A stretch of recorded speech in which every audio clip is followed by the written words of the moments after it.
ये 28 के बी पर ध्यान दीजिए।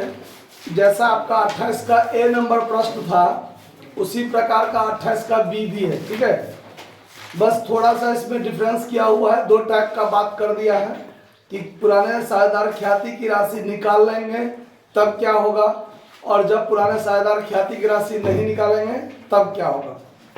देखिए एक्स वाई एक फर्म में साझेदार हैं, वे लाभालाभ को 2:1 में बांटते हैं। उनका पूंजी 24,000 12,000 है। जड को इस शर्त पर फर्म में साझेदार बनाया गया कि वह 9,000 रुपया ख्याति के लिए और 15,000 रुपया पूंजी के लिए लाएगा और फर्म के लाभ में 1/3 हिस्सा का अधिकारी होगा। यह मानते हुए नए साझेदार पूंजी और ख्याति नगद लाएगी। जर्नल के लेखे कीजिए, नया लाभ विभाजन अनुपात निकालिए।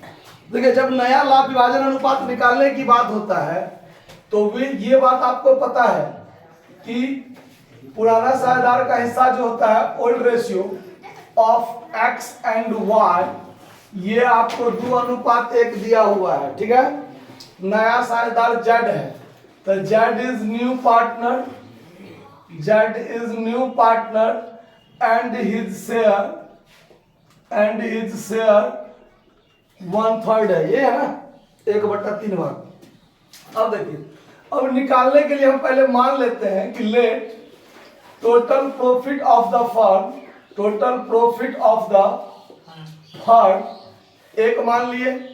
अब एक में से नया साझेदार का हिस्सा घटा लेंगे तब जो बचेगा वो रिमेनिंग प्रॉफिट बचेगा। रिमेनिंग प्रॉफिट कितना बचेगा, तो एक में से 1/3 घटा लीजिए तो बचेगा 2/3।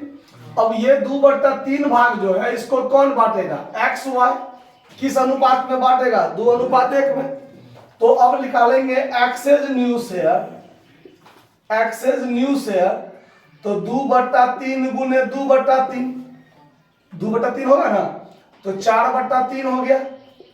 वाइज न्यू शेयर करेंगे तो 2/3 गुने 1/3, सॉरी 4/9 हो जाएगा, 4/9, यहां भी 2/9। अब निकालेंगे new ratio of X Y and Z, तो 4/9, 2/9 और इसका कितना था 1/3, यही ना। तो नीचे वाला एक समान करना पड़ेगा तो 3 3 मतलब 9 हो जाएगा इसका एलसीएम। यहाँ 4 2 और 3 3 9 कटेगा तो 3 का 3, तो 4:2:3 ये हो गया नया रेशियो। ये आपका एक आंसर हो गया। अब नया साझेदार जब प्रवेश करता है तो त्याग अनुपात का जरूरी रहता है निकालना। तो सवाल में नया अनुपात निकल गया और पुराना अनुपात है आप घटाइएगा तो त्याग अनुपात निकलेगा। लेकिन सवाल में नया अनुपात था तो नहीं, अगर नहीं था तो पुराना ही त्याग होगा। आप घटाइएगा तो भी वही होगा। आप ओल्ड रेशियो में से न्यू रेशियो घटाइएगा तो भी त्याग अनुपात कितना निकलेगा, 2:1 ही निकलेगा। तो निकाल कर देख लीजिए। सेक्रीफाइस रेशियो बराबर old ratio minus new ratio. साझेदार एक्स और वाई यही दोनों त्याग करेगा। तो पुराना 2/3 1/3 घटा दीजिए 4/4 2 6 3 9, 4/9 2/9, एलसीएम हो जाएगा 9, तो 3 3 9, 3 दूना 6 माइनस 4 2/9, फिर 9, तो 3 में से 2 जाएगा 1/9, तो सेक्रीफाइस रेशियो क्या निकल गया, 2:1 निकल गया। अब नया साझेदार 9,000 रुपया प्रीमियम लाता है ना। सवाल में देखिए RS 9,000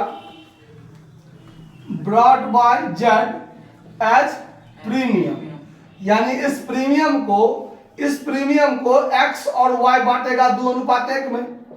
तो एक्सेज शेयर कितना होगा, एक्सेज शेयर होगा 9,000 गुने 2/3 मतलब 6,000, और वाइज शेयर होगा 9,000 गुने 1/3 3,000 होगा।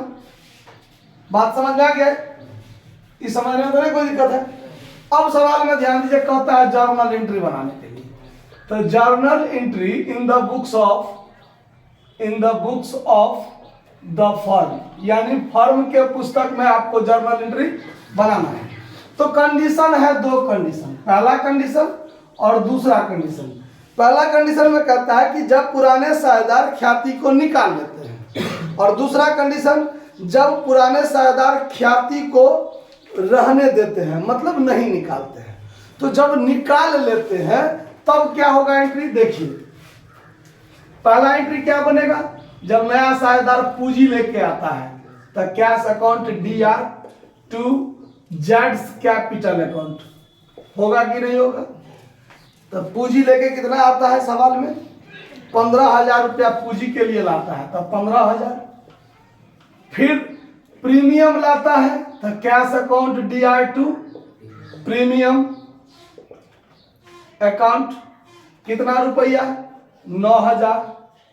इस 9,000 प्रीमियम को पुराना साझेदार क्या करते हैं, बांट लेते हैं। तो premium account DR to X capital account to Y's capital account, मतलब 9,000 को 6,000 3,000 करके क्या कर लेगा, बांट लेगा। और फिर कहता है कि ये जो प्रीमियम की राशि है इसको पुराने साझेदार क्या करते हैं, निकाल लेते हैं। तो निकाल लेते हैं तो फिर इसका पूंजी तो घटेगा ना, X capital account DR, Y's capital account DR और to cash account, cash account, मतलब ये 6,000 3,000 दोनों मिला के 9,000 क्या कर लिया, निकाल लिया। तो पहला कंडीशन का सवाल हो गया, कोई दिक्कत।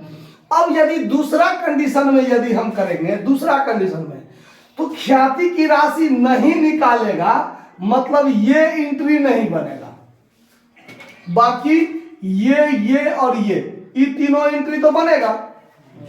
जब ख्याति की राशि व्यवसाय में रहने दिया जाए, मतलब नहीं निकाला, तो ये एंट्री नहीं बनेगा, बाकी ये तीनों एंट्री तो बनेगा। तो जब दूसरा कंडीशन में आप बनाइएगा तो बस 1 2 3 एंट्री आप बना दीजिए और ये चौथा एंट्री खाली छोड़ दीजिएगा, नहीं बनाइएगा। समझ में ना बात। तो दूसरा कंडीशन का एंट्री आप खुद बना लीजिए, सेम एंट्री बनेगा, बस ये एंट्री को छोड़ देना है। पूंजी लाया, प्रीमियम को बांट लिया, और ये है प्रीमियम को निकाल लिया। तो नहीं निकालेगा मतलब व्यवसाय में रहेगा, तो ये एंट्री आपको नहीं बनाना है, लेकिन ये तीनों एंट्री तो बनाना है। तो दूसरा कंडीशन में ये तीनों एंट्री फिर से आप बना लीजिएगा। समझ में आ रहा बात, आप लोग भी बना लीजिएगा, ये एंट्री छोड़ दीजिएगा, बाकी बना लीजिएगा। ठीक है, नोट कर लीजिए। धन्यवाद।